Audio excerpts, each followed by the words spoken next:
All right, guys, we're out here working on SV2, working on getting the exhaust put on. It came with a carbon M4 full exhaust. It's pretty sweet. Took all the pieces apart. The easiest way I found to do it, so the rear header was already on. They just kind of disconnected it from the rear header there. So it was disconnected there, and then the front header was attached to this with this. So the easiest way I found was to take the muffler off, take the front header off, and then shimmy up that mid pipe up in there, line it up on, well, that's no good. There we go. Line it up on that pipe and shimmy it all the way up. Just keep twisting until you can get that bolt hole to line up. And then pop that bolt in. You got another bolt around on this side. All right, over there. Okay. And just kind of loosely put them in to hold everything in place. Next, you got to slide the header pipe into the mid pipe and then shimmy it around until you can get it up there to line up. I got a new header gasket because anytime you take those off, you got to replace them.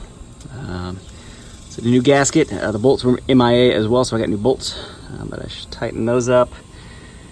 We're about to the point where we're going to cinch everything down and torque it, and then I'll be able to put the muffler on. Just a word for the wise. While I was putting this on here, I was trying to figure out how I was going to cinch down the clamp in there where the mid pipe attaches to the rear header. The easiest way I've found is the side pocket off, or with the side panel off, and the rear panel off. You got this opening here. You come in here. This guy is, you probably can't see that because of all the lighting, but there's just soft rubber there. You can go in through there. Let's see if I can get you a good image of this. Going through there. And there that guy is. So I just took a handy dandy extension with a floppy end on there. Came in like so. I was able to line it up and get it torqued down. The torque spec for the clamp bolts, they're there, and then the header bolts, it's only 16.5 pound-feet. That's significantly less than I thought it would be, but that's the torque spec according to the repair manual. So we're doing 16.5 pound-feet. That may be easier. My 3/8 torque wrench I've got here like starts at 10. So you can do 16.5, but it may be easier to calculate that into inch pounds and use a 1/4 inch driver. Just something to keep in mind if you guys are doing this in the future. I'm gonna do a huge shout out to M4. This did not come with a strap to hold this to the bike. I called them and it took all of about 4 minutes, and they said, cool man, we'll ship you guys one. And it was here 2 days later. That was like 3 o'clock on Tuesday, and I think it was here Thursday morning. Now I'm just in Austin and they're in Dallas, so it's pretty close, but at any rate, super helpful customer service. It was like $22 for the strap, so super cheap. Making some progress here.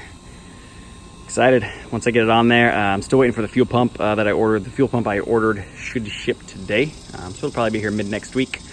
Hopefully I can get the gas tank cleaned out by then, and that should be the last thing I lack to get it running. So I will keep you guys posted. Hopefully next week you get some video of this baby running. I got the chain on it, so I may be able to take it like, just around the parking lot here, just to make sure that it moves under its own power. Yes, that front tire is bald and dry rotted. I have a brand new front tire. I've got a brand new back tire. I'm gonna get those mounted at some point in the very near future as well.